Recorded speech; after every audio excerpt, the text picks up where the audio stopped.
నమస్కారం వార్తలకు స్వాగతం. ముందుగా ముఖ్యాంశాలు. బీజేపీ ఎంపీ కృష్ణయ్య మీడియా సమావేశం, పలు అంశాలపై వివరణ.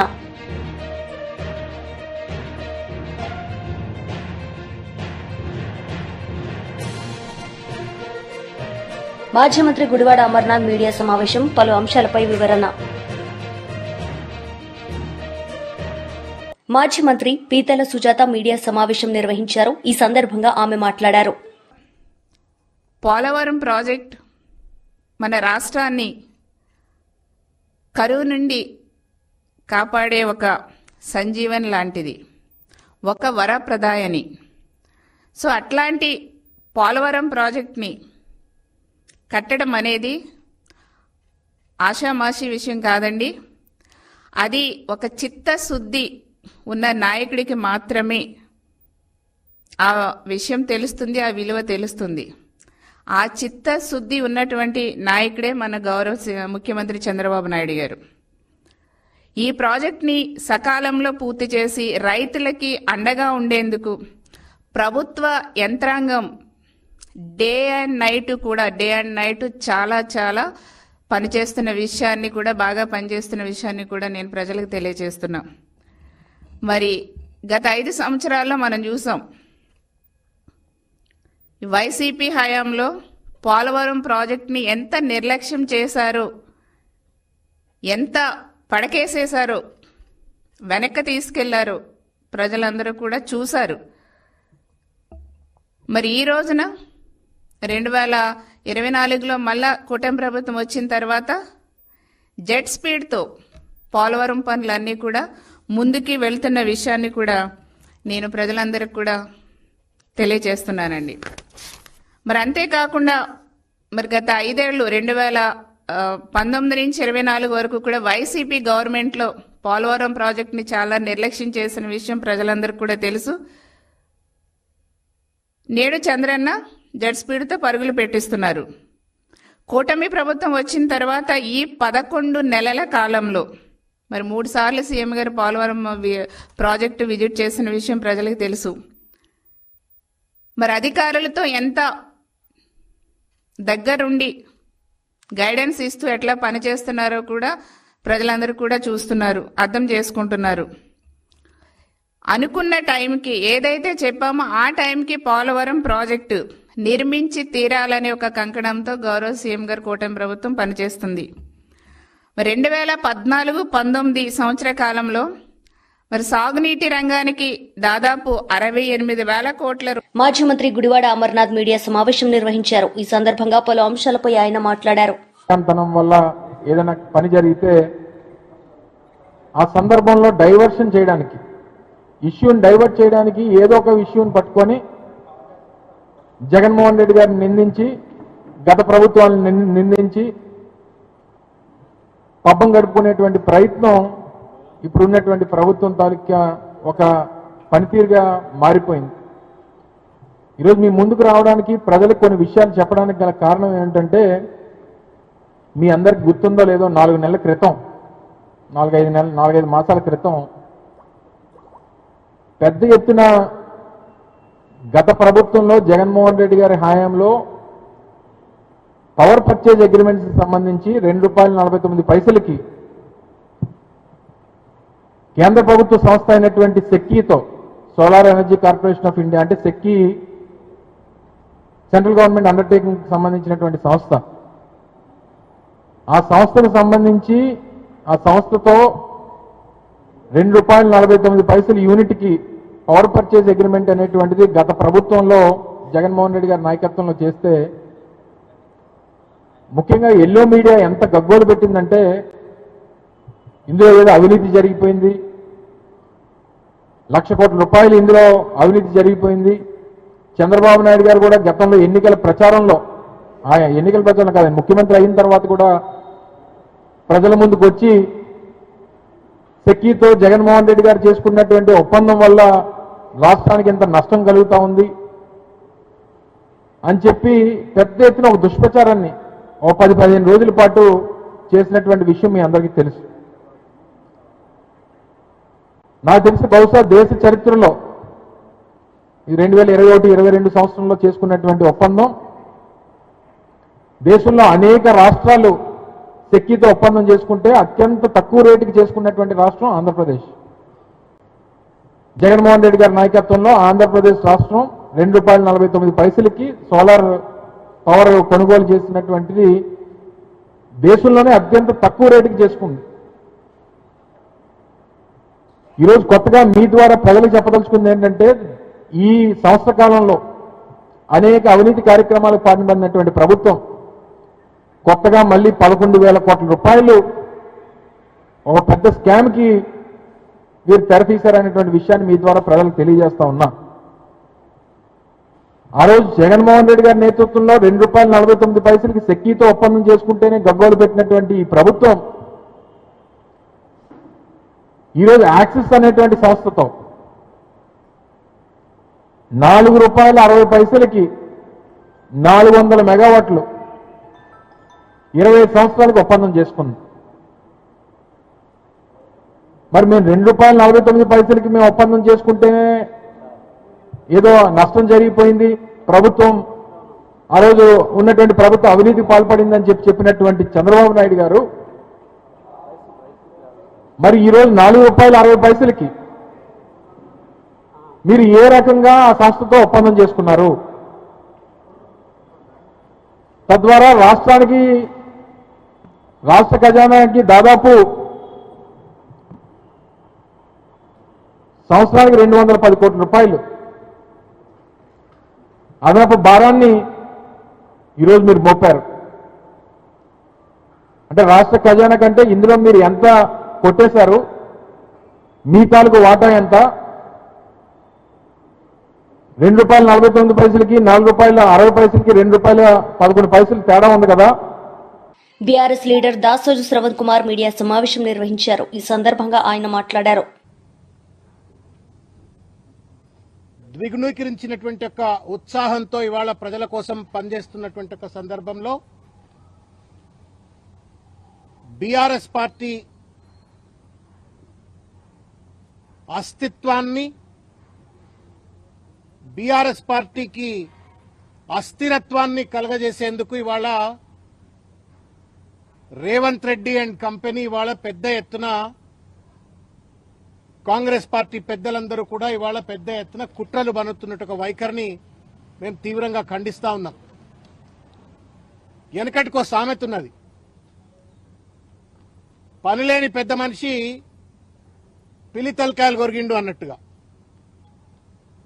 రేవంత్ రెడ్డి గారి ప్రభుత్వానికి పరిపాలన చేయటం చేతగాట్లేదు, ఇచ్చిన వాగ్దానాలను అమలు చేసేటువంటి ఒక తెలివి లేదు, మంత్రుల మధ్యన సయోధ్య లేదు, ఒక శృతిలేని సంసారం లెక్క ప్రభుత్వాన్ని నడుపుతున్నారు. ఎక్కడికక్కడ ప్రజలు, రైతులు, యువకులు, నిరుద్యోగులు మొత్తం తెలంగాణ వ్యాప్తంగా అనేక సమస్యలతో ప్రజలు సతమతమవుతున్నటువంటి ఒక సందర్భంలో దాని నుండి తప్పించుకోవడం కోసం బీఆర్ఎస్ పార్టీ పైన, బీఆర్ఎస్ పార్టీ అధినాయకత్వం పైన బట్టగాల్చి మీద వేసి ఇవాళ తప్పుడు ప్రచారాలు చేసి తమ రాజకీయ పబ్బం గడుపుకోవాలని చెప్పని రేవంత్ రెడ్డి గారు, ఆయన పార్టీకి చెందినటువంటి ఒక పెద్ద మనుషులంతా ఇవాళ కుట్రపూరిత వైఖరితో వ్యవహరిస్తా ఉన్నారు. మరీ ముఖ్యంగా మీటింగ్ అయినటువంటి ఒక 2వ రోజు నుండి మా పార్టీ యొక్క సీనియర్ నాయకులు, మాజీ మంత్రివర్యులు, నిరంతరం ప్రజలతో మమేకమై పనిచేసేటువంటి ఒక ప్రజానాయకుడైనటువంటి ఒక హరీష్ రావు గారి పైన పెద్ద ఎత్తున ఇవాళ బట్టగాల్చి మీద వేసి అటు ప్రజల్లో కావచ్చు, బీఆర్ఎస్ పార్టీ నాయకత్వంలో కావచ్చు, కార్యకర్తల్లో కావచ్చు అనేక రకాలైనటువంటి ఒక అనుమానాలు సృష్టించి రాజకీయ పబ్బం గడుపుకోవాలనే కుట్ర ఇవాళ రేవంత్ రెడ్డి గారికి సంబంధించిన వ్యక్తులు, పార్టీకి సంబంధించిన వ్యక్తులు, ప్రభుత్వంలో ముఖ్యంగా ఉన్నటువంటి వాళ్ళందరూ కూడా ఇవాళ కుట్రలు బరుతా ఉన్నారు. ఎంత నీచానికి ఒడిగట్టిండ్రు అంటే ఇవాళ వాళ్ళిద్దరూ బావాబమర్దులైనప్పటికీ కూడా సొంత అన్నదమ్ములు లెక్కుంటారు వాళ్ళు. కేటీఆర్ గారు, హరీష్ రావు గారు 2 పిల్లర్స్ లెక్క పార్టీకి నిరంతరంగా పనిచేసేటువంటి ఒక కృష్ణార్జున్ లెక్క పనిచేసేటువంటి ఒక అత్యంత సయోధ్య అవగాహన కలిగినటువంటి ఒక సంబంధ బాంధవ్యాలను ఆ ఇద్దరు నాయకుల మధ్యన కేటీఆర్ గారి తర్వాత హరీష్ రావు గారి మధ్యన వైరుధ్యాలు సృష్టించే ఒక ప్రయత్నం చేస్తా ఉన్నారు. లేనిపోని చిలువలు పలువలుగా. వైఎస్ఆర్సీపీ ప్రధాన కార్యదర్శి గడికోట శ్రీకాంత్ మీడియా సమావేశం నిర్వహించారు. ఈ సందర్భంగా ఆయన మాట్లాడారు. ఇచ్చినటువంటి విధానంలో కానీ ఇచ్చిన మేనిఫెస్టోని 100% అమలు చేసే విషయంలో కానీ కరోనా లాంటి మహమ్మారి భయంకరంగా ప్రపంచాన్ని గమనించినప్పుడు ఏ రకంగా రాజకీయ పార్టీ కానీ ఒక ముఖ్యమంత్రి వివరించాల్సిన తీరులో జగన్మోహన్ గారు వివరించిన తీరు కానీ మెడికల్ కాలేజెస్ కానీ హాస్పిటల్స్ కానీ అదే రకంగా స్కూల్స్ గవర్నమెంట్ స్కూల్స్ కానీ వీటిని అన్నిటినీ ఎంతో మంచిగా చేస్తే కూడా నిత్యం బురద చల్లేటువంటి కార్యక్రమం చేస్తూ మరొక పక్కన వాళ్ళు ఎన్నో రకాలుగా చెడు చేస్తున్నా కూడా ఎన్నో రకాలుగా ప్రజలకు నష్టం చేస్తూ వ్యవస్థ నిర్వీర్యం అవుతున్నా కూడా మట్టి ఇసుక అనేది లేకుండా లిక్కర్ అనేది కాకుండా భూములు దోచుకోవడంలోనే కాకుండా అన్ని చేస్తుంటే కూడా అదేదో మంచి పాలన అందిస్తున్నామన్నటువంటి వ్యవహరించేటువంటి తీరు చూసినప్పుడు నిజంగా ఆశ్చర్యం కలిగిస్తుంది. ఇవన్నీ ఒక ఎత్తైతే ఈరోజు తెలుగుదేశం వాళ్ళు ఏ రకంగా వ్యవహరిస్తారు, మంచిని ఏ రకంగా తగ్గిస్తారు, చెడుని ఏ రకంగా పెంచుతారు అనే దానికి ఈరోజు ఒక స్పష్టమైనటువంటి ఉదాహరణ మనం తీసుకోవచ్చు. అందులో భాగంగానే ఈ సెకీ ఒప్పందం. సెకీ అన్నటువంటిది సోలార్ కార్పొరేషన్ ఆఫ్ ఇండియా అన్నటువంటిది ఏదైతే సెకీ ఫామ్ అయిందో ఆ కంపెనీ సంబంధించి ఏదైతే అది ఒక లైసెన్స్డ్ పాన్ ఇండియాలో పవర్ని పర్చేస్ చేసి డిస్కామ్స్కి అమ్ముతుందన్నమాట ఈ సెకీ అనేటువంటి కార్పొరేషన్. ఈ కార్పొరేషన్తో అత్యంత తక్కువగా జగన్మోహన్ రెడ్డి గారు ₹2.45 యూనిట్కి ఒప్పందం చేసుకుంటే ఏ రకంగా వ్యవహరించారో ఆ రోజు గతంలో అన్నది మనం చూసాం. జగన్మోహన్ రెడ్డి గారు ₹1,00,000 కోట్ల నష్టం చేశారు, 1,10,000 కోట్లు నష్టం చేశారు ప్రజలకు. దానివల్ల ఎంతో నష్టం జరుగుతుంది ప్రజలకు అని మాట్లాడిన వీళ్ళు ఈరోజు మరి ₹4.60 ఒప్పందం చేసుకున్నారు. దీన్ని ఏమనాలి? ఈరోజే జరిగినటువంటి అగ్రిమెంటు పూర్తిగా నిన్న ఏపీఆర్సీ సంబంధించి జీవో కూడా విడుదల చేశారు. యాక్సెస్ పవర్ వాళ్ళ దగ్గర నుంచి ₹4.60 యూనిట్ ఛార్జ్ కొన్నట్టుగా క్లియర్గా వాళ్ళు అంగీకారం తెలిపారు. ఆ జీవో విడుదల చేశారు. మరి ₹2.45 జగన్మోహన్ రెడ్డి గారు అగ్రిమెంట్ చేసుకున్న రోజున మీరు ఆ రకంగా మాట్లాడారే, మరి ఈ రోజున మీరు ₹4.60 చేసుకుంటున్నారు. దీన్ని ఏమనాలి? ఎంత దోపిడీ జరుగుతోంది ఇక్కడ. దీని గురించి ఎందుకు ఏ మీడియా మాట్లాడట్లేదు? గతంలో ఏదో నష్టం జరిగిందని మాట్లాడిన వారందరూ కూడా ఎక్కడికి పోయారు? నిజంగా జగన్మోహన్ రెడ్డి గారు పరిపాలన ఏ రకంగా ఉంటుంది, వీళ్ళు ఏ రకంగా దుష్ప్రచారం చేశారంటే ఇది ఒక ఎగ్జాంపుల్గా తీసుకోవచ్చు. ప్రజలకు భారం పడకుండా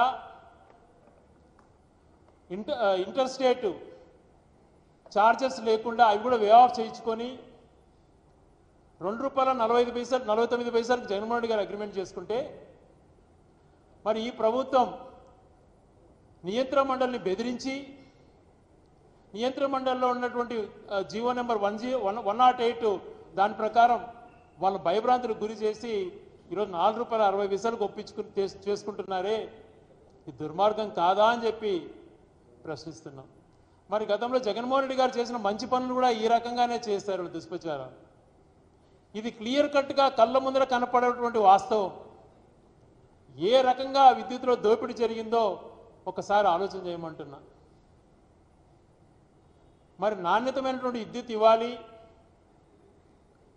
రైతులకు 9 గంటల పవర్ ఇవ్వాలి, శాశ్వతంగా 30 సంవత్సరాలు ఎటువంటి ఆటంకం కలగకుండా రైతులకు పవర్ ఇవ్వాలి అని చెప్పి ఆ రోజు గౌరవ ముఖ్యమంత్రి ఇప్పుడున్న మాజీ ముఖ్యమంత్రి జగన్మోహన్ రెడ్డి గారు అగ్రిమెంట్ చేసుకుంటే మరి ఈ రోజున ఇప్పటికే ఈ సంవత్సరం కూడా కాలం ఇప్పటికే 15,000 కోట్ల పైగా ప్రజలపైన భారం వేశారు విద్యుత్ ఛార్జీల పెంపు ద్వారా. అవి చేయడమే కాకుండా మరి రాబోయే 20 సంవత్సరాలలో కూడా దుర్మార్గం దోపిడీ జరిగే విధంగా, ప్రజలకు నష్టం జరిగే విధంగా, ప్రజలకు మళ్ళా ఎంతో పెద్ద భారం పడే విధంగా ఈరోజు ₹4.90 60 అగ్రిమెంట్ చేసుకున్నారు.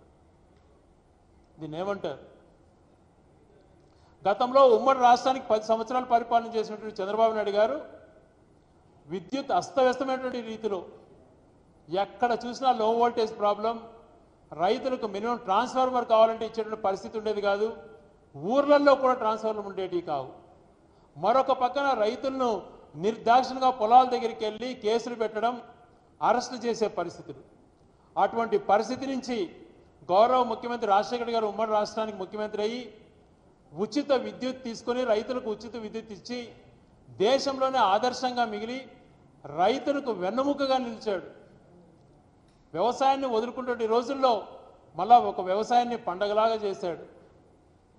అటువంటి వ్యక్తి రాజశేఖర రెడ్డి గారు అంత మంచి విద్యుత్ సంస్కరణలు తీసుకొచ్చి రైతులకు అన్ని రకాల ట్రాన్స్ఫర్లు మంజూరు చేసి లో వోల్టేజ్ సమస్య లేకుండా ఎన్నో రకాలుగా ఆయన మేలు చేస్తే చంద్రబాబు నాయుడు గారు అంతకుముందు బీజేపీ ఎంపీ కృష్ణయ్య మీడియా సమావేశం నిర్వహించారు. ఈ సందర్భంగా ఆయన మాట్లాడారు.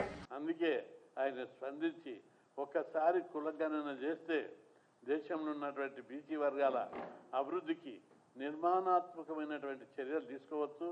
ఈ కులాల అభివృద్ధిని మరింత వేగవంతంగా పథకాలు ప్రవేశపెట్టవచ్చు అనేటటువంటి ఉద్దేశంతో కులగణన చేపట్టారు. అందుకు ప్రధానమంత్రికి దేశంలోని 75 కోట్ల మంది బీసీల పక్షాన కృతజ్ఞతలు తెలుపుతున్నాం. ఇప్పుడు బీసీల శకం ప్రారంభమైంది. బీసీల అభివృద్ధికి పునాది పడ్డది, బాటలు పడ్డాయని చెప్పి బీసీ ప్రజలందరూ భావిస్తున్నారు. ఈరోజు బీసీలందరూ ఏమనుకుంటున్నారో తెలియకుండా కాంగ్రెస్ పార్టీ మా ఒత్తిడి వల్ల మీరు 70 ఏళ్ళు 60 ఏళ్ళు పరిపాలించారు, అప్పుడు ఎందుకు చేయలేదని చెప్పి మేము ప్రశ్నిస్తున్నాం. ఇంకా వేరే విషయాలు మాట్లాడదాం తర్వాత. కానీ ఇది కేవలం బీసీల యొక్క విజ్ఞప్తిని, బీసీ సంఘాల యొక్క విజ్ఞప్తిని ప్రధానమంత్రి కేంద్ర ప్రభుత్వం గౌరవించి స్పందించి వారి లోపల మనోభావాలను గుర్తించి ఇందులో వాస్తవాలు ఉన్నాయి, ఇట్లా తీసినట్లయితే రిజర్వేషన్ల ఇప్పుడు కులగణన జరిగిందనుకో, దానివల్ల బీసీ ప్రజలందరూ కూడా అర్థం చేసుకోవాలి. చాలామంది ఊళ్ళలో అర్థమవుతలేదు. కులాల లెక్కలు తీస్తే మాకేమొస్తాయి, కులాల లెక్కలు తీస్తే మన పిల్లలకు ఉద్యోగాలు వస్తాయి, రిజర్వేషన్లు పెంచుతారు.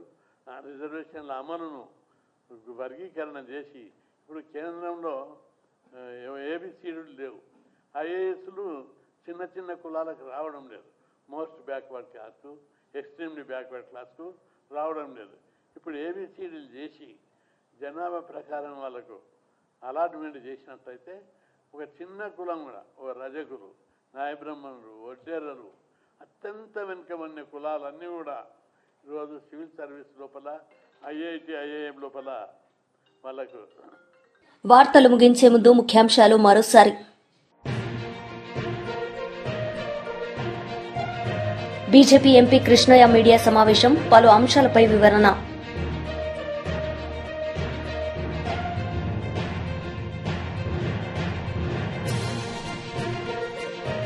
మాజీ మంత్రి గుడివాడ అమర్నాథ్ మీడియా సమావేశం, పలు అంశాలపై వివరణ.